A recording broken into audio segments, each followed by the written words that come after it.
Hello, welcome to a new feature. It's BonBonB's Cities Skylines Assets Review. I'm BonBonB, and as always, you're very welcome. I should be fully aware there are thousands of assets on the workshop and way too many to check through each one individually yourself, so I'm going to take a look at just a few each episode and give you my opinions and review score of just a few that we look at. So let's crack on. Right, let's start by having a look at the Silverwind Casino. Very attractive and fairly new asset produced by Shroomblaze. It's actually a very large asset, 13 tiles by 3 deep. So you need a little bit of space to put this on, but I've got to say it's going to be a definite addition to any city. Let's have a quick cycle. So this is the front, obviously. Very large sign at the top. Multicoloured trim as we go around the back, much as you expect at the back, and round to the front again. Let's come in to street level and have a look from the street. If you're walking along the street, I guess if you're a pedestrian you can't really see that. That's got to be seen from a distance. Bring it back there, so you can only actually see the sign when you're quite a way off there. Let's come back up and out. So anyway, that's the Silverwind Casino. Very attractive indeed. We'll have a look at that on the night cycle in just a moment. I mean, actually you can have a look in the top window there. That's the Silverwind Casino at night. I rate this very highly indeed, and I'm going to give this a blazing 4 stars out of 5. Definitely one to add to your city as soon as you can, I would suggest. Next up, let's have a look at the Sky Suites Hotel by ukupon. This is another ploppable building. Found in the same section as the Silverwind Casino, the unique buildings, tourism and leisure. Obviously this is a brown stone-clad type building, a skyscraper. It is 4 squares wide, 6 deep, so you're going to need a little bit of room to accommodate this one into the zones. I've put this along because obviously if you're going to have a casino, you're going to need hotels. So anyway, let's have a quick let's have a quick look and spin at it from the front, the back. Bring it in. There you are. So reflection in the glass there. Very nicely done. And around to the front again.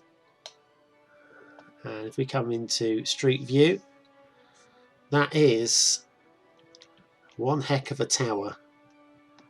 Beautifully designed, I must say. Beautifully designed. And the brown doesn't actually bring it down. It might merge it in with the surrounding buildings somewhat. But I like that. I like that a lot. Let's have a... begging your pardons. Let's have a spin around there. And here's what it looks like at night.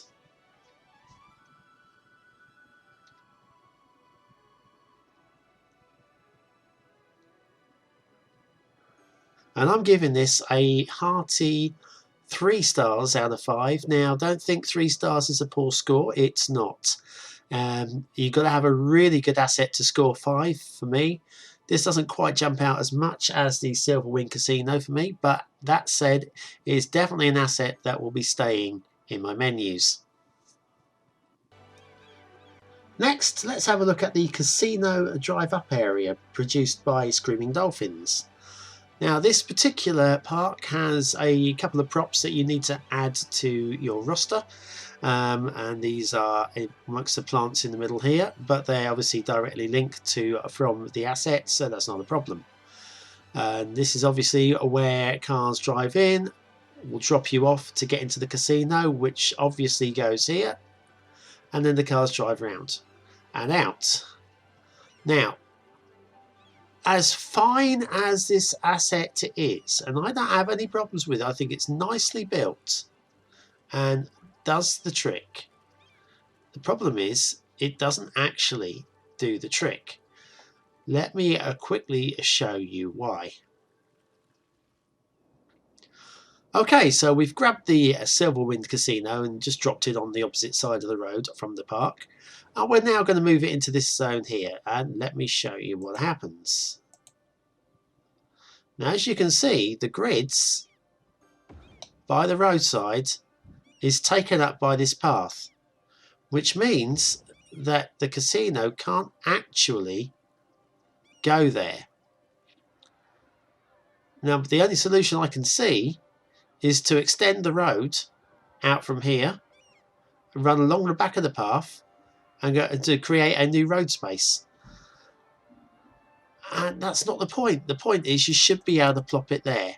Let me have a quick tinker with that. Pop this road down, extend the road up, across the back there and down. And then if we get this, and move it over there. There we are. So as you can see, it would look really good. It would look really nice indeed. Unfortunately, it's messed up and does not work. So for that reason and that reason only, I'm going to give the Casino Drive Up area 1 star only, and that 1 star is just because it looks good. Doesn't serve the purpose that it's intended, although you could find other uses for it. Okay, let's finish with something a little different, and let's get away from all those casinos and have a look at a little bit of low density residential as produced by MacWelshman. Now, these are very typical terraced houses as found in the United Kingdom, all over the United Kingdom, from seaside resorts to mining towns, anywhere and everywhere. Indeed, I've grown up in a number of these star houses, so if you're used to big detached houses in the United States or caravan parks or wherever, this is very typical of what we have in the UK. So anyways, produced by MacWelshman. The name of this this growable asset is RL-UK-Terrace #2 3 times by 2 in brackets underscore and then L1 through to L5. Obviously, L1 to L5 indicates this is a growable app or a growable asset. Although I've not. Did you see that? They climbed in through the window.